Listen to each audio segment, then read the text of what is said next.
Hi, I'm Lauren from LB and the Money Tree, and this is Awkward Money Chat, sponsored by Fidelity. I have here with me Lyssa Berlinguette from the Fidelity Buckhead Office, where she is the Vice President and Branch Manager there, and I'm very excited to have her. So Lyssa, welcome. Thank you so much for having me. Cheers!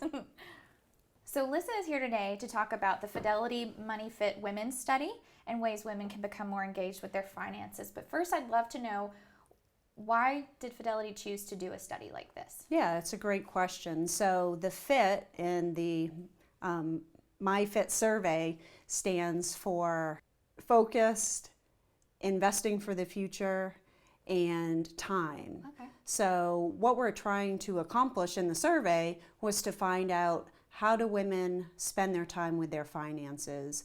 Are there roadblocks, right, that preclude them from doing planning and working with their finances?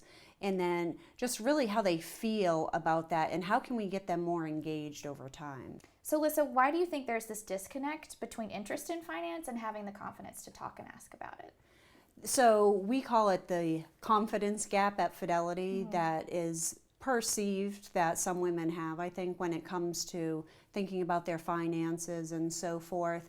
Earlier than 20 years or so ago, right, finances were a taboo subject in the home. If finances were discussed, it was usually the husband or father, right? Women haven't had that confidence, I think, because it just hasn't been part of our culture, if you will. Absolutely, I agree 100%.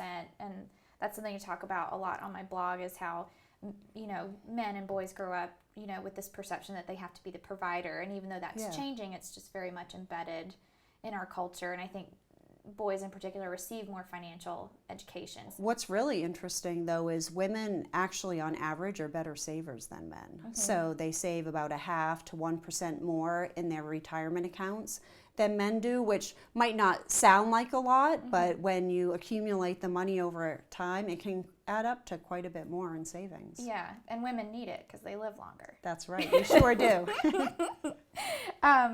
So for the women who want to become more financially engaged, who maybe don't feel so confident with their money, what are the I know there's 5 big ways that they can become more engaged. Can you speak about those a little bit? Yeah, the first is to take the time and do it on your own, right? So a lot of times we don't set time aside to be able to do these things.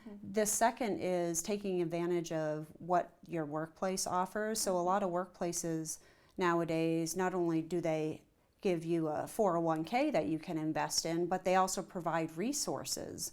So they have people on site sometimes to plan, they have online resources. I know one of those was work with an expert. That's right. So if I wanted to work with an expert, could I just walk into a Fidelity branch and say, absolutely, hey, I need some help? Well, I know you now, so I'm probably going to ask for you by name. That's perfect. Okay. And you go by LB. That's right, LB well. for short. I'll be like, it's LB for LB, and they'll just know. That's right.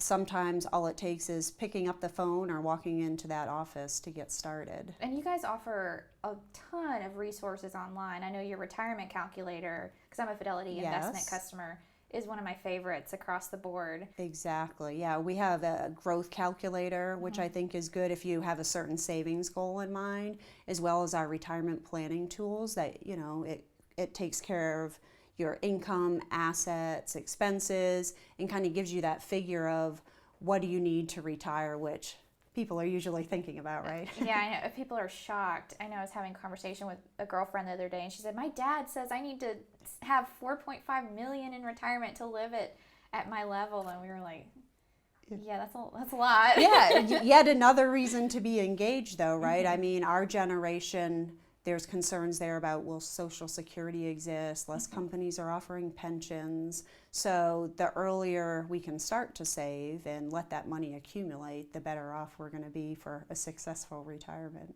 Absolutely. The fourth way, if you will, is to have a financial buddy. I liken this to having a gym buddy. So people like to have a friend to go to the gym with, help hold them accountable, maybe for eating right and working out, pushing themselves hard in the gym.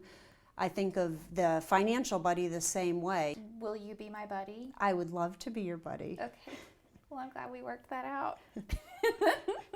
The last thing is online resources. So blogs like this, right? Thank you. LB and the Money Tree. Stop it. And then Kathy Murphy, president of personal investing for Fidelity Investments, actually does a series on LinkedIn, the LinkedIn Influencer Series.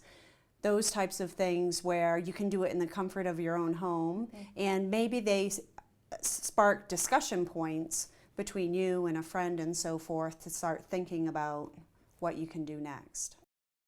So, I talked Lyssa into coming outside with me since Fidelity invests so much time and money into setting women free and empowering them with their finances.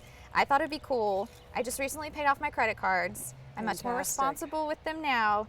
If Fidelity would help me set my credit cards free. I would love to. Okay. Let's do it. All right, we're gonna do this. 1, All right. 2, 3. Woo! Cheers. Cheers.